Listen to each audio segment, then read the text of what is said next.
ආයුබෝවන් මහුම් පියසකට ඔබ ආදරෙන් පිළිගන්නවා මම චාන්දනී වේරගම. ඉතින් අදත් ඔබට කියලා දෙන්න අදහස් කරනවා ඉවතලන රෙදි කෑලි වලින් ලස්සන අත්කමක් කරගන්නේ කොහොමද කියලා. වියදමක් නැතුව මේ වගේ දේවල් පාවිච්චි කරලා අපිට ප්‍රයෝජනට ගන්න පුළුවන්. ඒ වගේම ආර්ථික වශයෙන් ලාභයක් ලබා ගන්න හැකියාව තියෙනවා. ඉතින් බලමු අපි මේ අත්කම කොහොමද කරගන්නේ කියලා. ඉතින් බලමු අපි ඉස්සෙල්ලම මෙන්න මේ හැඩයට අපි මේ චූටි පටි මහගන්නේ කොහොමද කියලා. ඉතින් ඔබට ඒ සඳහා පාවිච්චි කරන්න පුළුවන් මම පොඩි කොටසක් කරලා පෙන්නන්නම්. මේ වගේ ස්ටිෆ් එකක් ගන්න නැත්නම් සාමාන්‍යයෙන් එකනොත් මේක මහගෙන යන්න පුළුවන්. බලන්න එතකොට මම දැන් ස්ටිෆ් එක නැතුව මේ මහන්නේ මෙහෙම තියාගන්න මේ විදිහට තියලා ෆොට් සයිස් හිටින්න මේක අපි මහගෙන යනවා. මෙතනින් මේ විදිහට තියන්න. එතකොට මේ යට තියෙන පටිය අපි කියන්නේ හැඩ වෙන්න කපපු පටිය අපි අදින්නේ මුකුත් හරවන්නේ නැහැ. ඒක ඒ විදිහටම තියලා අපි මේක මේ විදිහට මහගෙන යනවා මේ.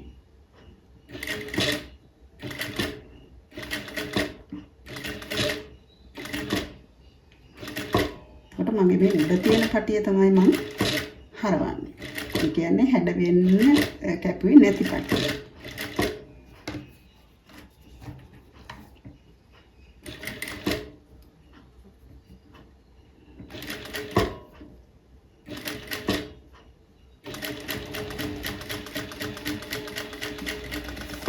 බලන්න එතකොට මේ විදිහට තියෙන මෙන්න මෙහෙම අපි හරවනවා මේ. හරවලා අපිට පුළුවන් අයන් කරගන්න. එමන් නැත්තම් අයන් කර ඉන්න හැමතිස්සෙම කරදර නම් අපිට පුළුවන් මෙන්න මේ මැහුම ළඟින්ම මේ විදිහට හොඳට සකස් කරගෙන අල්පෙරිත්තකින් මේ මැහුම ළඟට අල්පෙරිත්තක් යොදා ගන්න. ඔබට පැහැදිලි ඇති.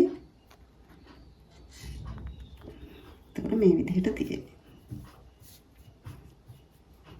මේ විදිහට තියෙන ඊට පස්සේ අපිට පුළුවන් නැවතත් මේක තමන්ට කැමති හැඩයකට මේක මෙහෙම කපා ගන්න.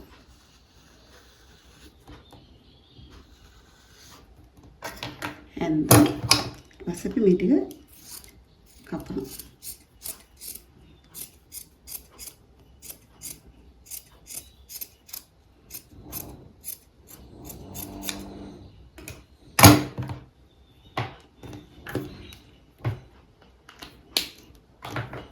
ඊපස්සේ නැවත පුපුවම වෙන පාටක් අරගන්න මේ. වෙන පාටක් අරගෙන අර විදිහටම අපි මහගෙන යනවා. එතකොට මේ උඩ පටි අපි හැඩ කරලා කපන්නේ. ඒ විදිහට තමයි සියලුම පටි ටික සම්බන්ධ කරලා මහගන්න ඕනේ.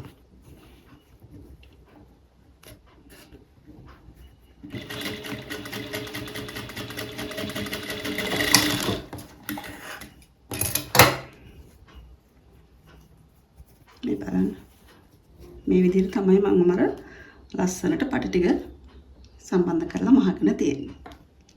බලන්න මේ විදිහට මහලා හොඳින් අයන් කරලා මම ඊට පස්සේ තමයි පේපර් ස්ටිප් එක අලවගෙන තියෙන්නේ. මේ පේපර් ස්ටිප් එකේ ප්‍රමාණය වෙන්නේ 11ක් දිග සහ 8මාරක් පළල. ඒක තියලා මම හොඳින් අයන් කරගත්තා. ඊට පස්සේ ඒ ප්‍රමාණයටම තනි පාට රෙද්දකින් මම කැපුවා. රෙදි කොටසක් ඒ ප්‍රමාණයටම. ඊට පස්සේ ඒකටත් මම පේපර් ස්ටිප් එකක් තියලා අයන් කරගත්තා. ඊට පස්සේ මේක මෙහෙම දෙකට නමලා මේ මැද්ද ලකුණු කරලා තියෙනවා. මේ පැත්තට නමලා නැවත මෙහෙම මැද්ද ලකුණු කරලා රේඛාවක් ගහලා තියෙනවා. ඊට පස්සේ මේ දෙපැත්තට මම අඟල් 1.1ක්. කියන්නේ සම්පූර්ණ 1.1ක් හිටින්න මෙතන ලකුණු කරලා තියෙනවා අඟල් 1.1ක් හිටින්න. ඊට පස්සේ ඔබට යොදා ගන්න පුළුවන් මෙන්න මේ අප සාමාන්‍ය පෑන්ටි වලට යොදා ගන්න මේ ඉලාස්ටික් කොටස. එහෙම නැත්නම් අපිට පුළුවන් අඟලක වගේ පළල ඉලාස්ටික් එකක් ගන්න. ඒ ඉලාස්ටික් එක අරගෙන අපි මෙන්න මේ විදිහට තියලා මහගෙන යන්න ඕනේ. බලමු. මේක අපිට මේ පැත්ත යොදා ගන්නත් පුළුවන් නැත්නම් මේ පැත්ත යොදා ගන්නත් පුළුවන්. ඒක මම හරි මැදින් හිටින්න තිබ්බා.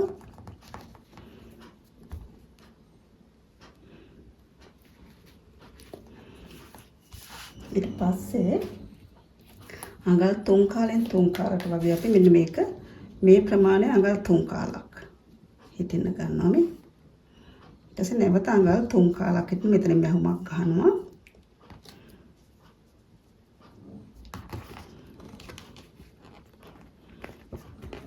මේ මැහුමක් ගහුවා. නැවත ඒ ප්‍රමාණයටම මෙහෙම නැමුවා. නැවතත් මේ විදිහට මැහුමක් යොදනවා. මේ විදිහට දිගටම යොදන්න මෙතනට මෙන්න මෙතනට එනකම්. ඊට පස්සේ මෙතනින් අපි මහන්නේ නැහැ. ඊට පස්සේ මෙතන ඉඳන් නැවත අපි මේ විදිහට තියලා දිගටම මහගෙන යනවා. බලන්න මෙන්න මේ විදිහට තමයි මහගන්න ඕනේ කියන්නේ. මම අර ඉස්සෙල්ලා පෙන්නුව විදිහට ටිකක් ඉතුරු කර මෙහෙම දිගටම මහන්න මෙතන මැද ටිකක් මම ඉතුරු කරලා තියෙනවා. ඊට පස්සේ ඔබට පුළුවන් මෙන්න මෙතන මේ විදිහට පොඩි හැඩයකට මුළු හතරම කපා ගන්න ඕනේ මේ කොටස් දෙකේම. මම දැන් මේකේ කපලා තියෙන ඔබට පැහැදිලිව පේන්නේ නැති. මම මේ කොටසේ ස්ටිප් එක අලවලා තියෙන්නේ. කියන්නේ අයන් කරලා මේ විදිහට හරි ගසලා තියෙන. ඊට පස්සේ මේකෙත් මේ විදිහටම මම කියන්නේ රවුම් කරලා කපා ගන්න. මේ කොටස් දෙකම එක ප්‍රමාණයට කපලා අපි මේ විදිහට තියලා අල්පනි 34කින් මේ කොටස් දෙක ගානට තියලා රඳවන්න. ඊට පස්සේ මේ ගානට හිටින්න වටේට මැහුමක් යොදාගන්න. මේ විදිහට වටේට මහගත්තා. ඊට පස්සේ අපිට මේ ෂිපර් එක යොදා ගන්න හැටි බලමු. මම මේකේ ෂිපර් එකේ දිග අරන් තියනවා බලන්න. අඟල් 24ක් අරන් තියෙනවා. ඊට පස්සේ දැන් ෂිපර් හෙඩ් එක දාලා තියෙන්නේ මෙන්න මෙතන ටිකක් ඉඩ තියලා මේ මැත්තෙන් හරියට මේ එතකොට ෂිපර් එකේ හොඳ පැත්ත මෙහෙම ඉඩ තියලා මෙතනින් අල්පෙනිත්තක් රඳව ගන්න.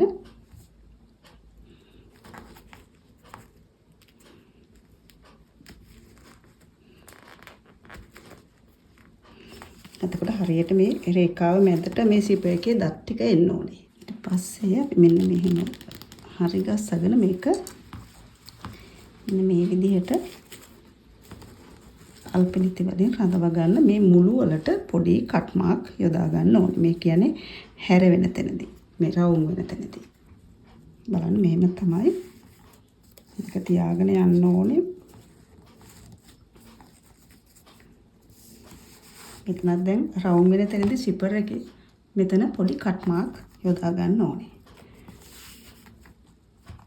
මෙන්න මෙතනට එනකම් අහනවා. ඒ කියන්නේ අඟල් භාගයක් වගේ තියෙන්න මෙතනට එනකම් මහ ගන්න ඕනේ. මම අල්පෙනිති වලින් රඳවලා පෙන්නන්නම්. බලන්න මෙන්න මේ විදිහට.